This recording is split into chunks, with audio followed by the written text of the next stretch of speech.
America के दावों पर ईरान का भी पलटवार हुआ है। ईरान के विदेश मंत्रालय के प्रवक्ता इस्माइल बाघई ने कहा है कि परमाणु मुद्दे पर कोई बातचीत नहीं हो रही है और फिलहाल उनका ध्यान युद्ध खत्म करने पर है। साथ ही इस्माइल बाघई ने कहा है कि स्टेट ऑफ हॉर्मूज को खोलने पर सिर्फ ईरान और ओमान मिलकर फैसला लेंगे। अमेरिका के साथ इसको लेकर कोई समझौता नहीं होगा।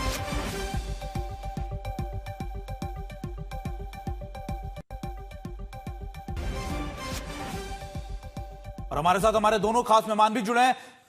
जनरल सिवाज, अगर ये बार बार मान लिया जाए कि स्टेट ऑफ हॉर्मूज को लेकर बात ही नहीं करना चाहता ईरान, तो फिर ये हल निकलेगा कैसे?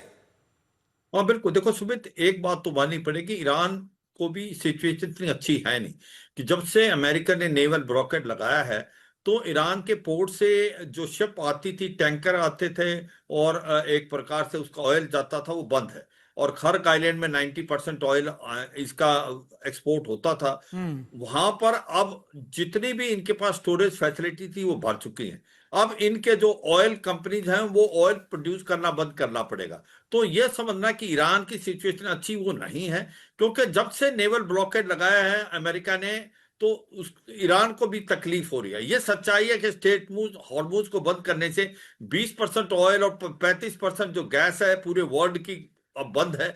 150 के करीब तरफ जहाज जाते थे, अभी करीब करीब 15-20 जहाज जा रहे। तो ये सच्चाई है, दोनों को नुकसान है। मगर ये ऐसा लगता है कि दोनों जो है एक पोस्चरिंग कर रहे।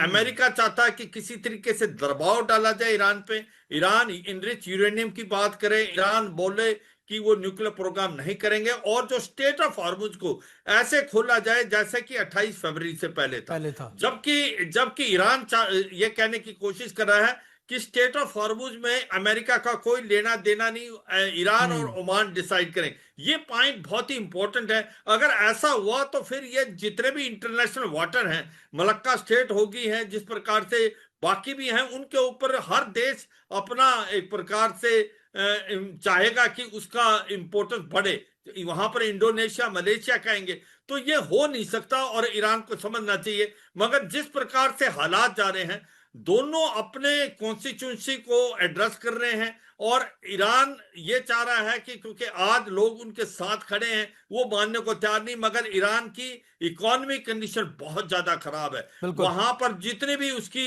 एसेट थे वो अभी तक फ्रीज हैं। उसके ऊपर ये क्रिप्टो करेंसी $1 बिलियन के करीब, उसको भी इन्होंने एक प्रकार से फ्रीज कर दिया है। तो मुझे लगता है ईरान की situation economic point of view से इतनी अच्छी नहीं है। बिल्कुल, तो इसलिए वो भी चाहते। सर हमारे साथ डीके पांडे सर भी हैं। पांडे सर, एक बात बताइए, देखिए हम सारे एस्पेक्ट्स की बात कर रहे हैं, हर एंगल की बात कर रहे हैं, लेकिन इजराइल का एंगल, क्योंकि देखिए अमेरिका किसी को भी मना ले लेकिन इजराइल तो मानने को तैयार नहीं हो रहा। लेबनान की शर्त भी समझौते में रखी गई है, लेबनान पर अब भी अटैक हो रहे हैं, यहां तक कि लितानी रिवर को क्रॉस करने की बात भी की गई। तो इन तमाम चीजों के बीच में आप इजराइल की मोर्चे पर कैसे देखते हैं कि क्या इजराइल मानेगा? अगर अमेरिका और ईरान के बीच में सहमति बन भी गई, क्या इजराइल दोबारा से कोई बड़े एक्शंस नहीं लेगा? देखिए, इजराइल का रुख बड़ा क्लियर है। चाहे आप कोई समझौता हो, कोई सीज फायर हो, उसके जो मिलिट्री ऑब्जेक्टिव्स हैं उस पर वो लगा रहेगा।